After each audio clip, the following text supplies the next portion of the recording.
All right. Right quick for you, I'm Mon. Jack, if you are unfamiliar, we are the RIX Marketing Boys. And what this is basically is just a couple of questions we'll ask you basically about what you like to do when you're hunting and your style and stuff like that. Okay. All right. So we'll get you started here. If you could describe your hunting style in 3 words, what would they be? I would say chaotic, fast, and fun. Just real fast paced. Always have a lot of ground to cover, and it's just when it happens, it's always chaotic. Always have coyotes just come charging in out of everywhere, and we just try to take them out and then move on to the next spot and cover as much ground as possible in one night. Cool. And you can see it a lot in this footage. It's like pretty top tier quality all the time, and there's always some crazy thing happening, whether it's a jumping coyote or a coyote getting blasted. It's pretty awesome. Good, good. Okay, cool. So what's your go-to rig? What rifle do you like using the most? Probably my 243, shooting 55 grain nozzler, and then I've been running the DBH on it lately, and then I tried to always use the. I have a couple different tripods, but my go-to one's the Warrior tripod that has the Chief leveling head on it, and that's normally my go-to setup when I have to pick one. I feel like the D6 is like the crowd favorite right now. Is that Yeah. is that true? Yeah, the L6R is growing on me though. I started with Elite and having that rangefinder built in, it's growing on me. It's hard to beat that. How did thermal or night vision change the way that you hunt? It hasn't really changed the way I hunt, but it's given me the chance and better odds. At night. If I want to stalk in on pigs, it makes it way easier. I wear the stride on the helmet and I can walk in and play the wind and I can walk right on them. And, without them having the clue I'm there.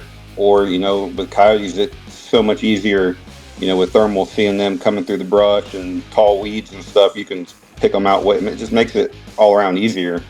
Makes sense. Scan and find. Yeah. Exactly.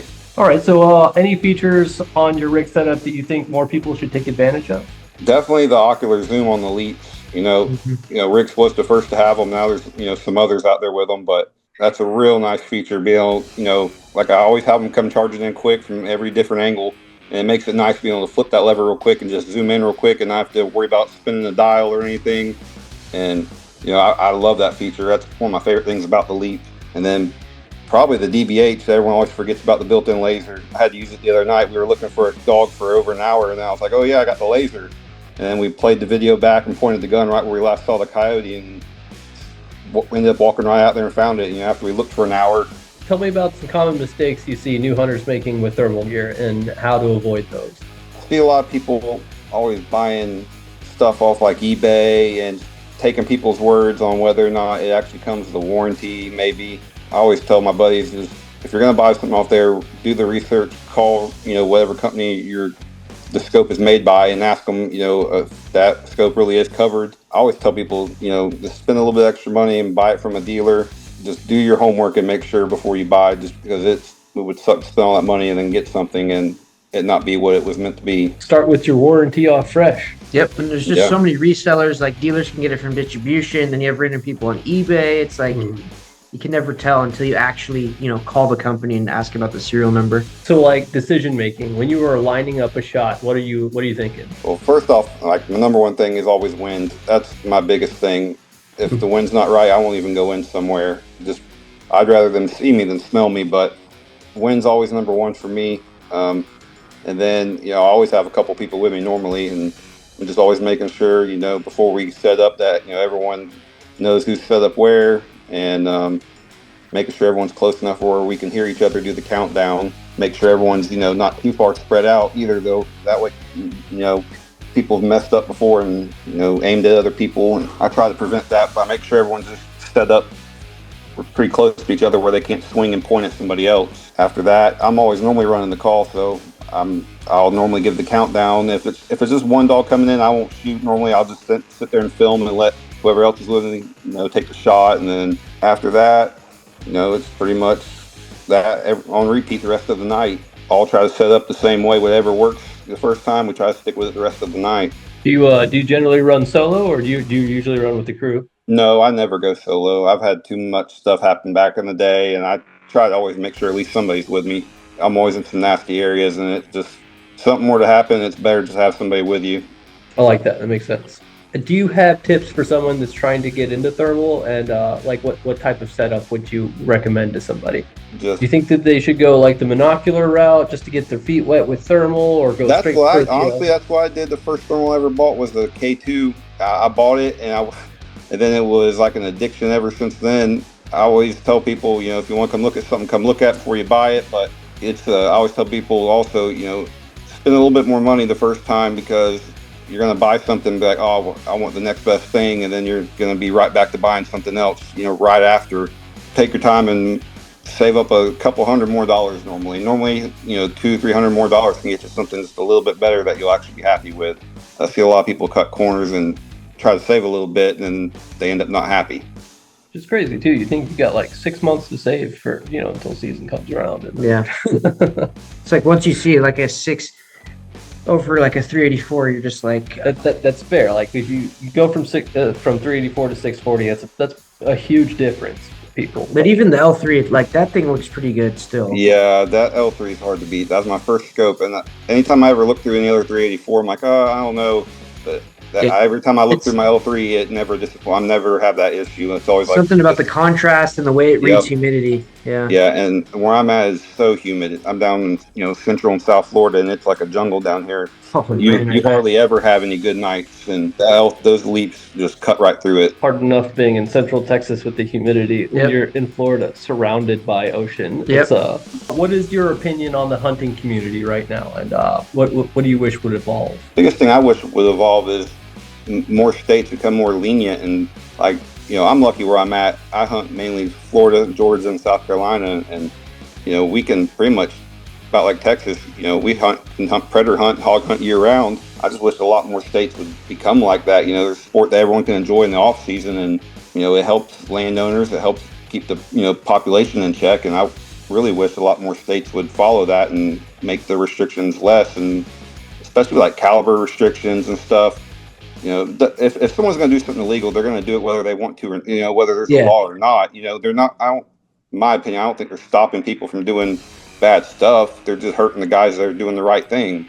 When we went to East Texas, tons of poachers, and it's like that's just what they do. They're going to poach. They're not going to follow the laws, and they're not going to get hunting licenses. They ain't got no integrity. They have no integrity. All right. So, what's one myth about thermal and night vision that you hear and that drives you nuts? A lot of people think that you can't use thermals during the day. Like I take my thermal with me to the deer stand all the time, just in case pigs come out, and I shoot deer with it all the time during the daylight. And everyone's like, "Oh, you shot that deer at night." I'm like, you can use it during the day. And a lot of people don't realize that you can use the thermals during the day. I'm like, it works just the same during the day. During the summer, it doesn't look as good, but it still works just fine. Yeah, I mean, we went out to the zoo with the thing, and it was great. Yeah. Bucket list hunt. If you could go anywhere, shoot anything, what would it be and where?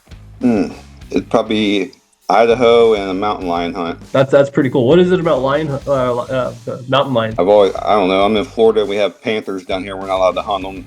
Damn. I see them all the time. I've always heard how fun. I used to dog hunt and like run dogs back in the day for deer and stuff, and I've always wanted to go out there and try it with mountain lions. It's always been something I've loved and wanted to try to do. See why you don't go hunting alone now. I see panthers all the time. I'm like, no, that's not okay. Thermal palette. What's your favorite? White hot for sure. Cool. Tried and true. It's usually white or black hot. Yeah. Yeah. So when you go out, are you a gas station snack person, or do you prefer homemade snacks? Gas station. I normally don't snack much. It's normally gas stations for energy drinks and stuff like that. For the most part, gas station stuff. And hunting overnight and such like that. Do you have any advice for us on to what to bring with us? I always tell people, bring a pair of extra socks in case the dew gets wet and your feet get wet. Getting wet feet, it's so humid down here. That's an every night thing. Next week by 10, 11 o'clock at night, the ground's saturated, even if it doesn't rain. I always tell people nothing better than putting on fresh socks after you've been out there, and then you're dragging it. It's like it brings you back to life. Hey, 5 extra pairs of socks. Yep, already in the bag. Let's go.